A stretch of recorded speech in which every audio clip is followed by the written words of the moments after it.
Hai hai hai kids, wah gimana nih semua kabarnya? Semua bersuka cita? Semua excited? Loh, kok masih ada yang lemas? Yuk semua kita bangkit berdiri sama-sama kita mau mulai ibadah kita. Tapi sebelum kita mulai ibadah, kakak mau kita sama-sama main ekspresi emoji dulu yuk. Biar semangat, oke? Siap ya?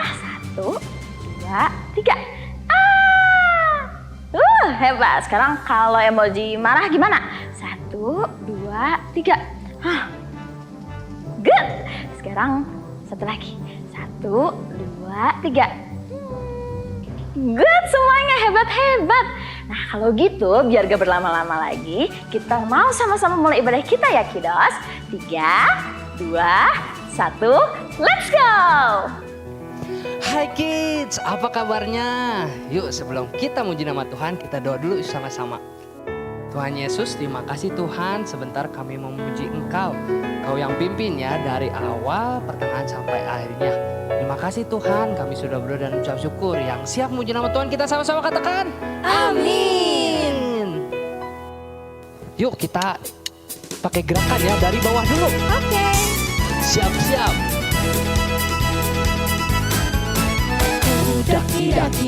Daki gunung yang tinggi, ku turun lembah yang dalam, ku melintasi padang rumput hijau membentang. Siapa? Yesus besertaku. Ku terbang luar angkasa, ku selam dalam samudra, ku dayung perahu di sungai. Yesus besertaku, di kanan kau ada, di kiri kau ada, wow, di atas, wow, di bawah, wow, kau ada. Di mana lagi? Di suka kau ada, hahaha, di duka pun kau ada, karena Engkaulah Yesus. Kita mulai lagi dari pertama ya. Dari bawah lagi. Ku daki gunung yang tinggi, ku turun lembah yang dalam, ku melintasi padang rumput hijau membentang. Yesus besertaku. Ku terbang. Ku terbang luar angkasa, Ku selam dalam samudra, ku dayung perahu di sungai. Yesus besertaku, di kanan kau ada. Di mana lagi adik-adik? Di kiri kau ada, di atas, wow, di bawah, wow, kau ada. Di suka kau ada, hahaha, di duka pun kau ada, karena Engkaulah Yesus. Lebih semangat lagi di mana adik-adik? Di kanan kau ada, wow, di kiri kau ada, wow, di atas dan wow, di bawah, wow, kau ada. Di mana lagi adik-adik? Di suka kau ada, hahaha, di duka pun kau ada, karena Engkau Yesus. Sekali lagi adik-adik. Di kanan kau ada, wow, di kiri kau ada, wow, di atas dan wow, di bawah, wow, kau ada. Di mana lagi adik-adik? Di suka kau ada, hahaha, di duka pun kau ada, karena Engkaulah Yesusku. Karena siapa adik-adik? Karena Engkaulah Yesusku. Karena Engkaulah Yesusku. Beri kemuliaan buat Tuhan Yesus adik-adik. Sorakan haleluya. Yuk adik-adik, sebelum kita mau dengerin firman Tuhan, kita mau nyembah lagi nama Tuhan Yesus. Yuk adik-adik, sikap yang terbaik. Adik-adik siapin, kita mau belajar sembah dulu Tuhan Yesus. Haleluya. Engkau baik Bapa. Engkau baik Tuhan. Terima kasih Ayo adik-adik belajar sembah Dia, sebab Engkau Bapa kami, Tuhan Yesus. Yuk sama-sama kita bilang, Bapakku datang menyembahmu di sini. Ku percaya Kau, bilang sama-sama, ada bagiku, ada bagiku. Yuk adik-adik gak usah takut, bilang sama-sama. Tak usah ku takut, sebab Kau sertaku. Tak usah ku bimbang, Kau di dalamku. Tak usah ku cemas, Kau penghiburku. Saat ku lemah, Kau kuatku. Ku nyanyi haleluya,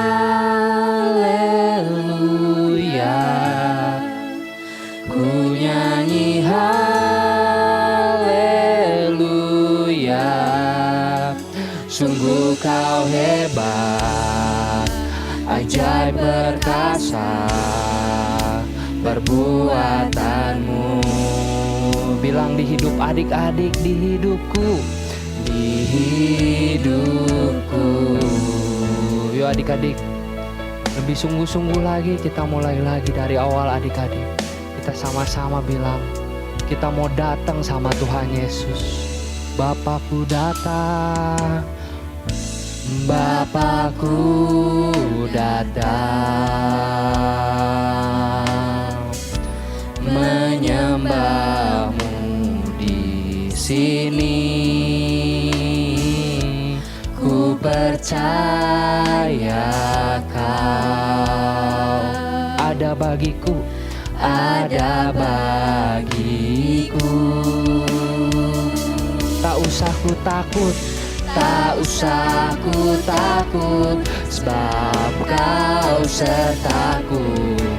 Tak usah ku bimbang, Kau di dalamku. Tak usah ku cemas, Kau penghiburku. Saat ku lemah, Kau kuatku. Sama-sama bilang, ku nyanyi, haleluya, ku nyanyi haleluya. Bilang adik-adik, sungguh Kau hebat, ajaib perkasa perbuatanmu. Di hidupku, haleluya, kami tidak takut, Kau besertaku. Tuhan Yesus baik, Engkau Raja kami, haleluya. Oh, bilang sama-sama, tak usah, tak usah ku takut, sebab Kau sertaku. Tak usah ku bimbang, Kau di dalamku. Tak usah ku cemas, Kau penghiburku. Saat ku lemah, Kau kuatku. Tak usah ku takut, sebab Kau sertaku. Tak usah ku bimbang, Kau di dalamku. Tak usah ku cemas, Kau penghiburku. Saat ku lemah, Kau kuatku. Lebih sungguh-sungguh adik-adik bilang, ku nyanyi haleluya, ku nyanyi haleluya. Sungguh kau hebat, ajaib perkasa perbuatanmu. Ku nyanyi haleluya, ku nyanyi haleluya,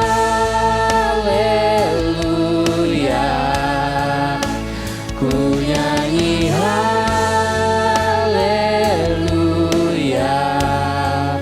Sungguh kau hebat, ajaib perkasa perbuatanmu. Di hidupku, haleluya,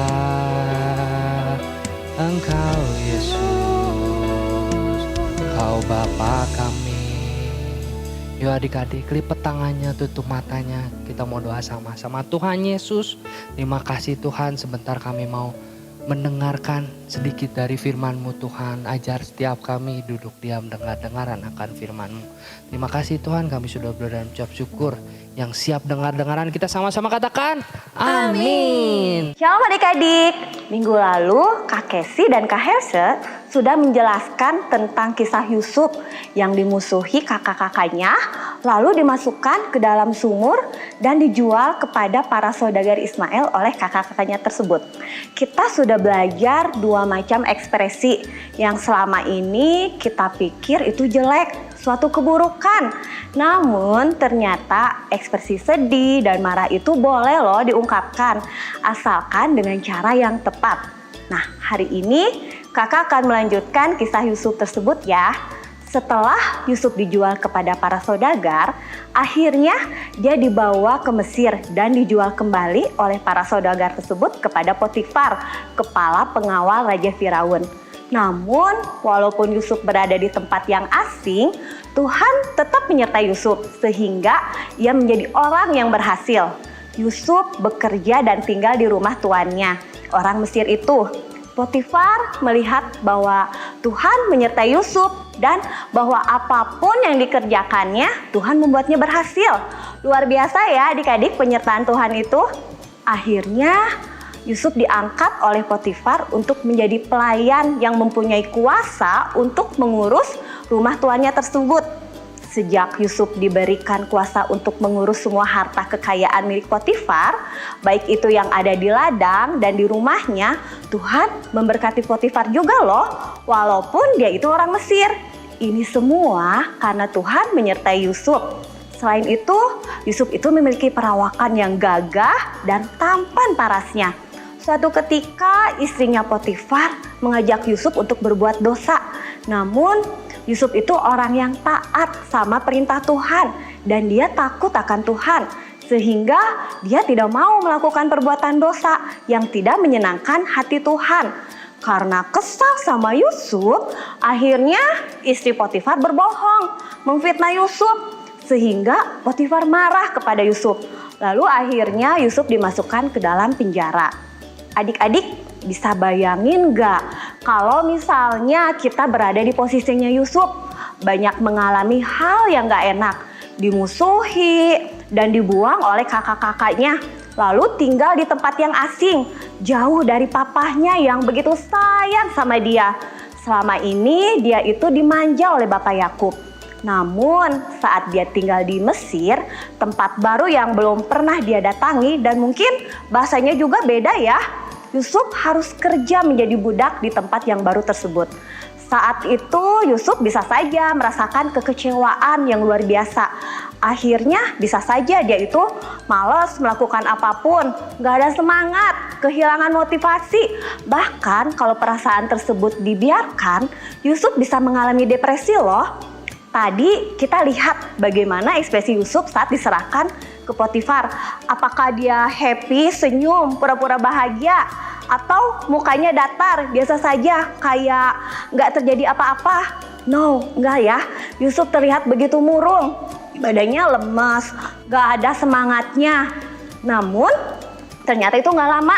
Yusuf menjadi semangat kembali. Kita bisa lihat ekspresi wajahnya di video saat dia bekerja di rumah Potifar.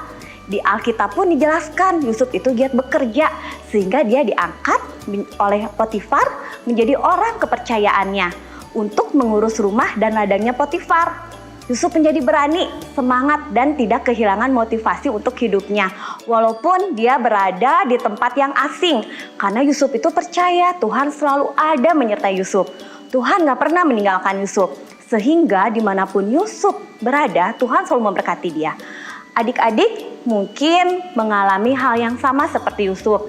Misalnya saat kalian berada di kelas atau di sekolah yang baru, kalian merasa asing dengan suasana tempat yang baru. Atau mungkin di rumah papa dan mama bertengkar.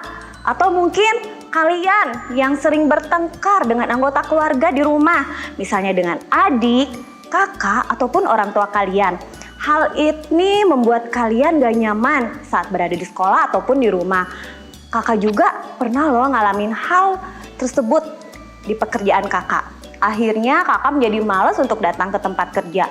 Nggak semangat untuk melakukan hal apapun. Jadinya kayaknya buntu, kehilangan konsentrasi. Jadi seperti nggak bisa mikir gitu. Sama adik-adik pun bisa saja kalian jadi kehilangan konsentrasi saat belajar. Nggak ada semangat buat ngerjain tugas ataupun PR. Saat les pun jadi ogah-ogahan. Wah, kalau terus-terusan seperti ini bahaya banget loh. Kalian bisa kehilangan banyak kesempatan untuk mengembangkan potensi dan talenta kalian. Kalian boleh banget ungkapin rasa kejenuhan atau kekesalan tersebut. Adik-adik bisa ungkapin apa yang kalian rasakan dengan bercerita ke papa, mama di rumah. Atau bisa juga kalian bercerita ke kakak-kakak yang ada di tempat ibadah anak. Adik-adik, kalian itu gak sendirian, banyak orang yang sayang dan peduli sama kalian. Selain itu, kalian bisa mengalihkan perasaan bosan dan kejenuhan itu dengan melakukan hal-hal yang kalian sukai. Misalnya melakukan hobi kalian, bisa menggambar, bernyanyi, ngedance, bermain musik, atau melakukan kegiatan olahraga kayak berenang, main bola, bulu tangkis, pergi jalan-jalan bersama besti juga bisa loh. Pokoknya kegiatan apapun deh yang bisa mengalihkan rasa jenuh kalian asalkan tidak bertentangan dengan firman Tuhan. Dengan hal tersebut, semangat kalian bisa pulih kembali dan kalian bisa lebih excited lagi untuk belajar dan mengembangkan talenta yang sudah Tuhan kasih. Adik-adik doakan juga keluarga kalian supaya ada kasih, sukacita, dan damai sejahtera di rumah kalian. Doakan juga teman-teman, guru, dan sekolah kalian juga supaya kalian pun nyaman saat belajar. Dan yang terutama yang harus kalian ingat, kita itu punya Tuhan Yesus. Ada Roh Kudus yang selalu ada di hati kalian. Tuhan Yesus selalu menemani kalian, memberikan kekuatan, penghiburan, dan pengharapan buat kalian.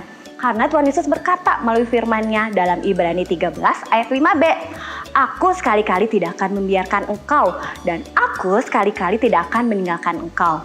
Nah, hari ini kita sudah belajar dari kisah Yusuf berada di tempat yang asing, yaitu di Mesir, rumahnya Potifar. Tuhan gak pernah ninggalin Yusuf.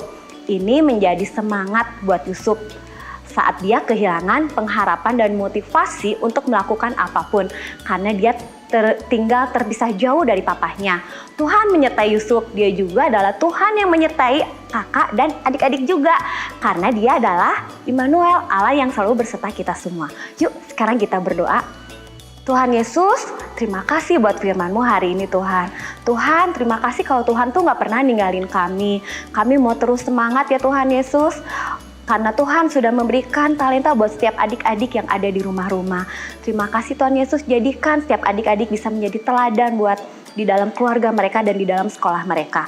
Terima kasih Tuhan Yesus, dalam nama Tuhan Yesus yang sudah berdoa, semuanya sama-sama katakan, amin.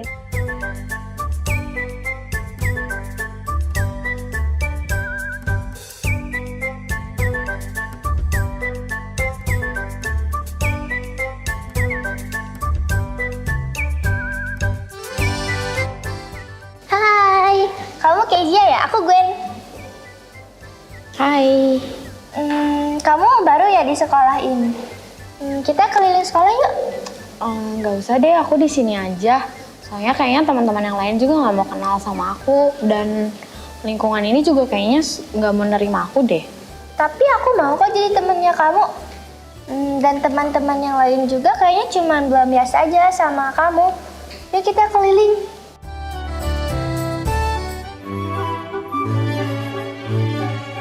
Shalom parents, beberapa minggu ini Kebaktian Anak memperkenalkan mengenai regulasi emosi kepada anak-anak. Regulasi emosi adalah kemampuan diri untuk memahami dan mengendalikan diri saat dikuasai oleh emosi, serta bagaimana kita mengalami dan mengekspresikan emosi itu. Kemampuan anak untuk meregulasi emosinya memberi dampak bagi kehidupan keluarga, hubungan pertemanan, prestasi akademik, kesehatan mentalnya, dan kemampuan mereka menghadapi dunia yang semakin kompleks. Oleh sebab itu, anak-anak perlu diajari bagaimana cara mengendalikan diri yang merupakan langkah penting di dalam pertumbuhannya. Anak yang tidak mampu mengendalikan emosi dan perilakunya akan kesulitan untuk mempunyai teman dan berteman. Ketidakmampuan dalam meregulasi emosi dapat mengarah pada serangkaian perilaku yang penuh amarah, melawan, kemudian menutup diri, atau bahkan kecemasan. Semua hal ini dapat bergulir menjadi situasi yang membawa dampak negatif. Anak yang ditolak oleh sebayanya beresiko untuk gagal di sekolah, melakukan kenakalan hingga menjurus pada penyalahgunaan narkoba dan perilaku menyimpang lainnya. Selanjutnya, mereka juga dapat menjadi korban perundungan atau bullying. Sebaliknya, anak yang mampu meregulasi emosinya bukan saja memberikan akibat positif pada hubungan sebayanya, tetapi juga berdampak pada indeks prestasi akademik dan keberhasilan di sekolah. Kemampuan meregulasi emosi dengan baik memampukan anak untuk fokus pada tugas dan pekerjaan yang dihadapi, baik di sekolah maupun di rumah, sehingga menjauhkan mereka dari kecemasan yang berlebihan. Studi menunjukkan bahwa murid yang mampu meregulasi emosinya lebih mampu untuk fokus dan memberi perhatian pada hal-hal yang terjadi di sekitarnya, serta memiliki problem solving yang baik, sehingga menyelesaikan tugas dengan baik, tidak menunda pekerjaan, dan mereka memiliki tujuan jangka panjang. Untuk meregulasi emosi, kita harus memahami, kemudian memonitor dan mengenali perasaan kita dan bagaimana reaksi dan perilaku kita pada berbagai situasi itu. Perlu diperhatikan bahwa hal ini tidak berarti bahwa kita selalu harus mengurangi perasaan negatif dan meningkatkan yang positif saja. Menekan perasaan negatif dan memaksakan diri untuk tidak mengekspresikannya bukan hal yang tepat di dalam proses regulasi emosi yang baik. Orang tua perlu mengenali tahapan perkembangan emosi anak-anaknya sebagai berikut. Yang pertama, kenali cara anak mengekspresikan perasaannya. Kemampuan emosional seseorang sudah terbentuk sejak lahir, seperti menangis, tersenyum, frustasi. Bayi yang baru lahir dalam beberapa minggu sudah dapat memperlihatkan ragam ekspresi emosi dasarnya. Kebahagiaan, memperhatikan, keheranan, ketakutan, kemudian kesedihan dan kebosanan. Hal ini akan terus berkembang seiring bertambahnya usia mereka. Namun, anak-anak umumnya belum mampu mengemukakan perasaan mereka, sehingga seringkali mereka akan mengungkapkan perilaku yang tidak tepat dan menimbulkan masalah bagi sekitarnya. Poin yang kedua, emosi anak mulai berkembang pada usia sekolah.